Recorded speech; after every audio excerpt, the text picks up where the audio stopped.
everybody. Welcome back to another week. It is an extremely busy week this week. Let's see here. We'll start in on Monday. Monday's an early release day.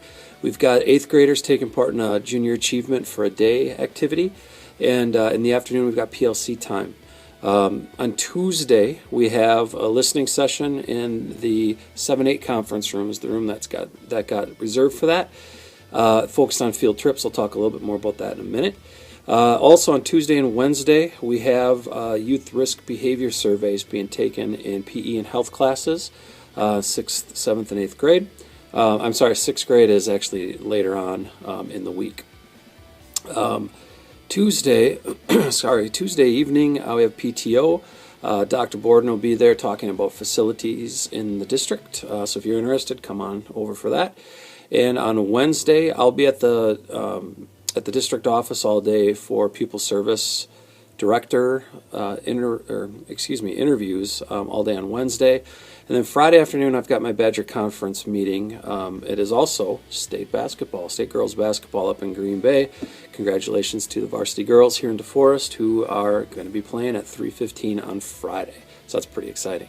All right, so again, busy week this week. Next up, I've met with most of the PLC teams across the building. One of the things we've been talking about is that protocol sheet that we used in the first half of the school year. Thank you all for how you filled that out and so on. I realized it was a little bit cumbersome.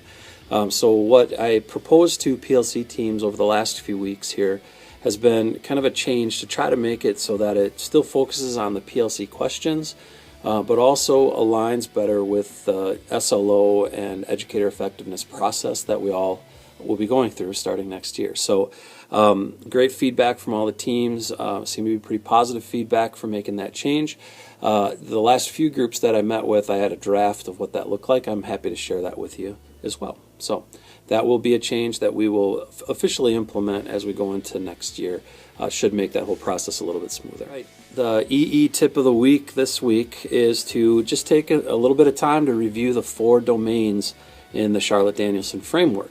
Domain 1, again, planning and preparation. That one is artifact driven. When you talk about it from an evaluation standpoint, it's not observable as easily as it is demonstrated through different artifacts that you might have. Domain 2 focuses on classroom environment. Domain 3 focuses on instruction. Both of those are very easily observable in the classroom, so there's fewer artifacts that we need for that one. And then the 4th domain is professional responsibilities. Again, that one's driven by artifacts. As you get used to Teachscape, which is brand spanking new for everybody, as you get used to that, you'll see that there are places to upload artifacts, as well as to really be able to take a look at Domain 2 and Domain 3. So please spend a little bit of time just kind of looking at that. A lot of you filled out a survey about the EE process, and one of the ones that people were maybe just a little bit lower on was their understanding of the Charlotte Danielson framework. Tons of resources out there to look at, all the way from simple to super detailed for you. So if you need any help with any of that, please let me know. Again, we'll be focusing on Domain 3 at our next staff meeting in April. Okay, we do have a structural change for next year. In 2014-15, our overall structure of our schedule, our day-to-day schedule, will look almost exactly the same, but we do have one change that will have an impact on quite a few people. And I've met with all the people that are directly impacted with that already. We have an incoming class of 5th graders next year that currently has 219 students in it, as opposed to the current 8th grade class, which has, I believe, as of right now, 278, plus or minus 1 student. So that means that next year in 5th grade, we're going to have 9 sections of 5th grade classrooms instead of 10, which is what we're used to. So there is an impact on the number of staff that we have on each team. We will have three-person teams in 5th grade next year. The following year, 5th grade should go back to 10 sections, but 6th grade will have that small class, and that will, again, mean 9 sections for 6th grade. We haven't talked at all about what that'll look like, but we just know that that's most likely coming.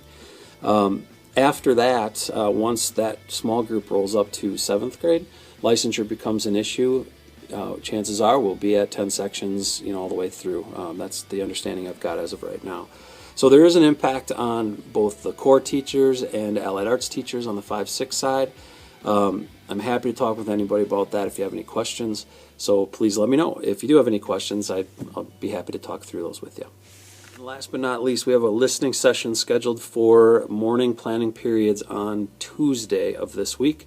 I will be in the 7-8 conference room.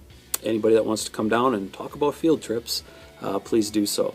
I've got a bunch of questions I'll have laid out on probably on the whiteboard in the conference room with some basic answers and some thoughts about where we are, where we should go regarding money and time and so on and so forth, everything related to field trips.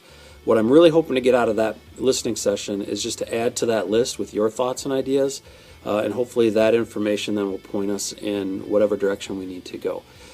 So please, if you have a few minutes on Tuesday morning, come down to the conference room and we'll just have a discussion and get some input from you regarding field trips and just student activities in general. So that's it for the news this week, everybody. We'll see you on Monday.